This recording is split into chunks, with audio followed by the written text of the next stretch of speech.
بسم الله الرحمن الرحيم. فتأوي 00 معاه اهي، معايا أهي على صفحة اهي. يمكن تعالى ايه، شوف الصورة دي واضحة ولا مش واضحة؟ مش باينة خالص. باينة باينة كده اهي، معايا في الصينية اهي اهي. تأوي 00 ايه اللي صعب فيها يعني؟ طيب تعال معايا، يجي دول اهم، دول يزرعوا لهم اكتر من 300 اقل حاجه 400 صينيه ولا 500 كمان اهم اهم اهم.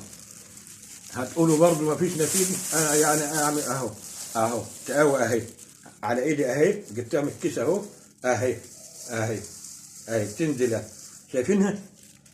ده زي وانا اللي عامل، وانا اللي مسؤول، وانا اللي عامل كل حاجه. موضوع سهل، موضوع سهل وموضوع بسيط، بس عايز امكانيات تفوق امكانيات اي واحد، حتى لو ملياردير.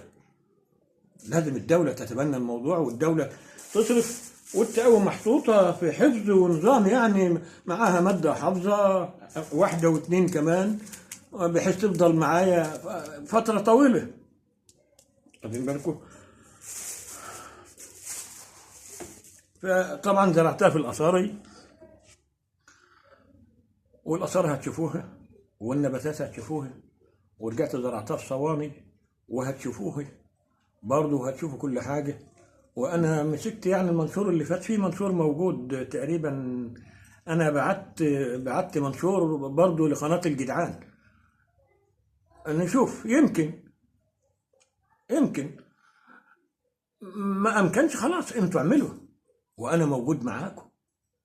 اللي عنده مشكلة يقول لي، انا موجود معاكم، واللي عنده مشكله يقول لي وهاجي. وبعد الفيديو اللي هو مباشره انتوا هتشوفوا بقى، هنزل لكم الاثار، وهنزل لكم كل النباتات قدام عينيكم، وهتشوفوا كل حاجه.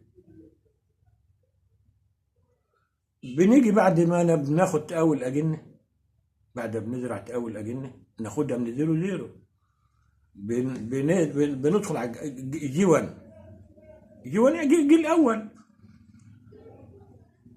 برضو بتاخد الأجنة، أجنة الضرنات، يعني جنين ضرنة، جنين درجة فوق اللي هي التقاوي الصغيرة، جنين الضرنات. بتاخدها طبعا، لها زراعة معينة طبعا، خطوط، يعني بتبقى خطوط ضعيفة لأن الضرنات صغيرة، يعني يمكن 12 خط في الأسطين، مش خطوط بطاطس بقى جايبة شحافة عندي من اللي هي التقاوي الصيف. لا، أنا أوفر خط ولا خطين ولا خطين في الأسطين، أوفر لي خطين، ان انا استفاد.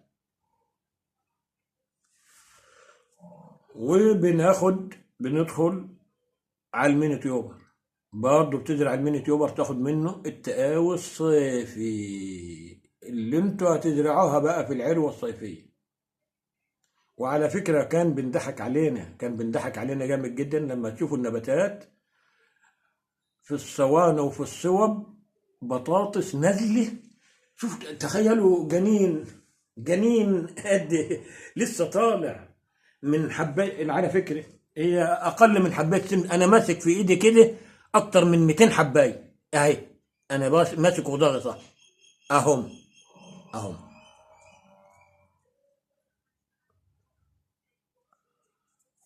يعني تيجي تدور تلاقي كتير، مش عمليه لا.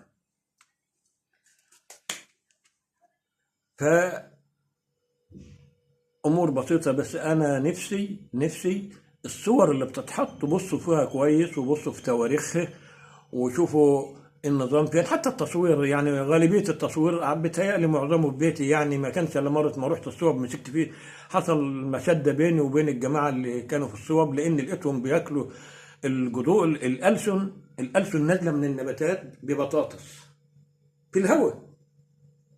وألسن إيه؟ مش 10 20 تالت، ده ألسن بالآلاف، ألسن ماسكة بطاطس بالآلاف. هم بقوا يروحوا على البطاطس دي وكسروها، واللي عايز ياكلها، واللي بتقالوا انها حاجه حلوه، واللي تقالوا، وابص الاقي الزرع متبهدل اخر بهدله، كل يوم عن يوم حالته المحمول ده كان راح، لكن ده تصوير يوم ما انا رحت جبت التقاوي من عندهم، لان كان المحمول بتاعي راح، كان عليه كل حاجه راح. كان محمول سامسونج اللي هو الصغير، اللي كان بيسجل اول ما السامسونج طلع كان بيسجل، كان يسجل ساعتين، يسجل ثلاثه، يسجل اربعه، لو عايز تسجل يوم يسجل لك يوم. كانت محمول نظيف، بس هو كان صغير شويه، ما كانش الاجهزه الكبيره اللي موجوده الوقت دي.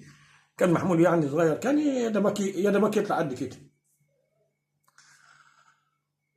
ومش عايز اطول على حضراتكم، وانتوا شفتوا تقوي الزيرو زيرو معايا، هي دي اللي بنزرعها، وهي دي اللي بناخد منها ضرانات الاجنه، وهي دي اللي بناخد منها. مشروعنا شغال كله، ولذلك انا حطيت لكم ثمار البطاطس وركزت عليها في الاول. ليه انا كنت بحط الصوره بتاع ثمار البطاطس دي مره واثنين وثلاثه واربعه عياقه مثلا، لو فضلك واحط شويه موسيقى، يلا يا عم الحاج اتكل على الله. لا، ركزوا على ثمار البطاطس، ركزوا على ظهر البطاطس، ركزوا تاخدوا محصول حلو، تاخدوا من تحت، هتاخد من الاثنين، تحت وفوق. ماشي. ومش عايز اطول على حضراتكم، وكل سنه وانتم طيبين بمناسبه شهر رمضان الكريم، والى اللقاء ان شاء الله قريب. لكن انا احتمال كبير انزل لكم حاجه دلوقتي تتفرجوا عليها، سواء اثاري سواء نباتات سواء، انا في حاجه هتنزل دلوقتي بناء على الكلام اللي انا بقوله، اللي انا ماسكه في ايدي ده اهو، ده اهو اهو. السلام عليكم.